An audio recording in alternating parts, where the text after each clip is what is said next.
Rain falls heavily against the pavement. You can almost hear the soft patter against your window right now.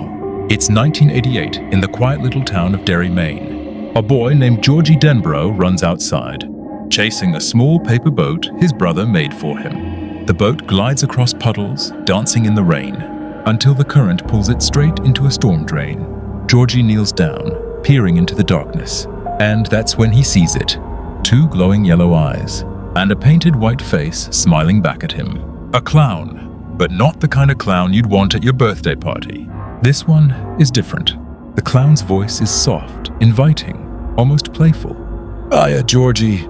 Want a balloon?" What Georgie doesn't know is that behind that smile lies something ancient, something hungry, something that has haunted the town of Derry for centuries. And when Georgie reaches his small hand into the storm drain, that's the last time anyone sees him alive. Now pause for a second. That story feels like pure fiction, right? A scary movie moment meant to make us jump. But here's the chilling part. Stephen King's IT wasn't just born out of imagination. It was inspired by real fears, and even real people, including a man known as the Killer Clown, John Wayne Gacy, who lured children in the 1970s while dressed in makeup and a smile. Combine that with old legends of monsters living underground, waiting for children who wander too far from home, and you begin to realize that Pennywise the Dancing Clown feels a little too real. So tonight, we're diving deep into the story of IT. Not just the movie, but the true fears and nightmares that inspired it. By the end, you'll understand why Pennywise isn't just a clown. He's fear itself.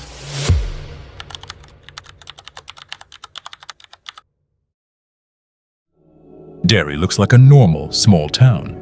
Bright sunny days, friendly neighborhoods, kids riding bikes through the streets. But beneath the surface, it hides something dark. Children go missing at an alarming rate. Adults seem to ignore it. And the town carries an unspoken curse. After Georgie disappears, his older brother Bill refuses to believe he's just gone. He's determined to find out what really happened. And in his search, he gathers together a group of kids who call themselves the Losers Club. There's Richie, the loudmouth who cracks jokes to hide his fear. Beverly, the only girl in the group, carrying scars from an abusive home. Eddie, fragile and hypochondriac, always clutching his inhaler. Stan, the skeptic who trusts logic more than legends. Ben, the new kid who spends hours in the library, uncovering Derry's violent past.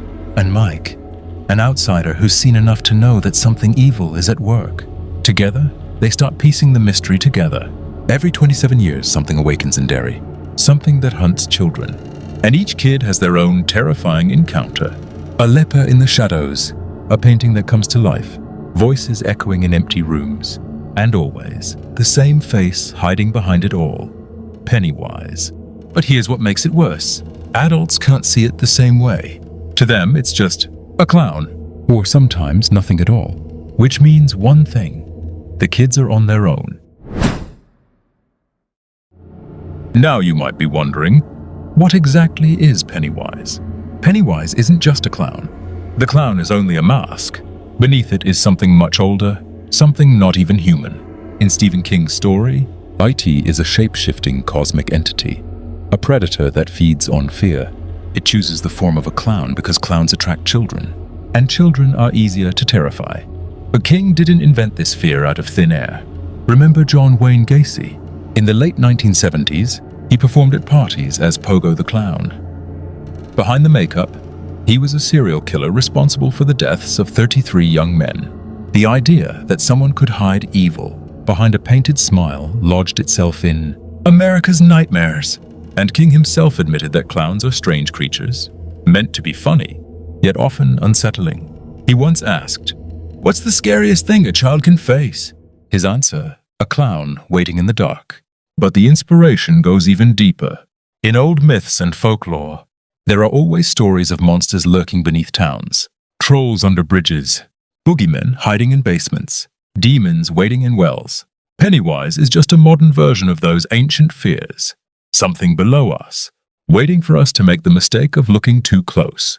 And the most terrifying part, IT doesn't just kill children. It feeds on their fear, making them suffer before consuming them.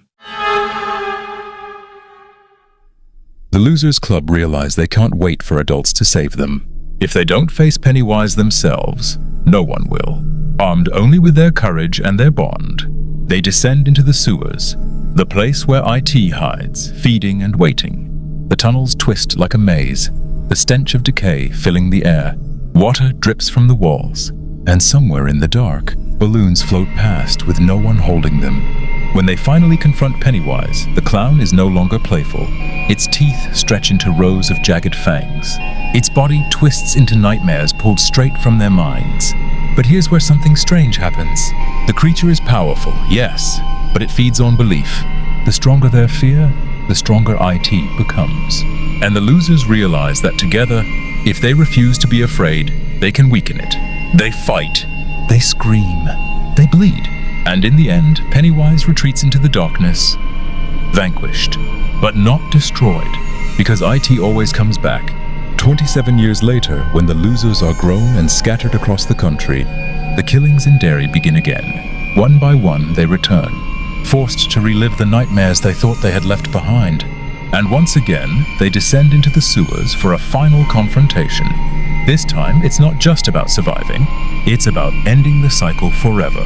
So what makes IT such a terrifying story? It's not just the clown. It's the idea that fear itself has a life of its own. Think about it. Pennywise feeds on what you're most afraid of. For Eddie, it's disease. For Beverly, it's abuse. For Bill, it's losing his brother.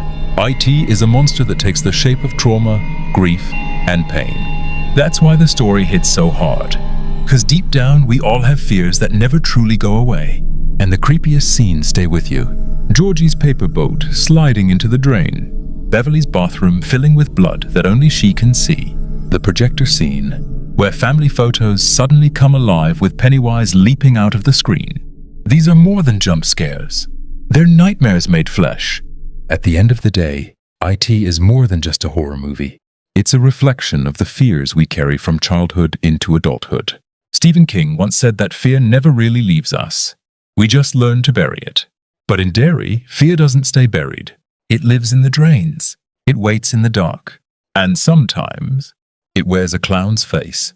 So the next time you see a red balloon floating by itself, or hear laughter echoing in an empty street, ask yourself, is it just your imagination? Or is IT still out there waiting for you? We all float down here, and you'll float too.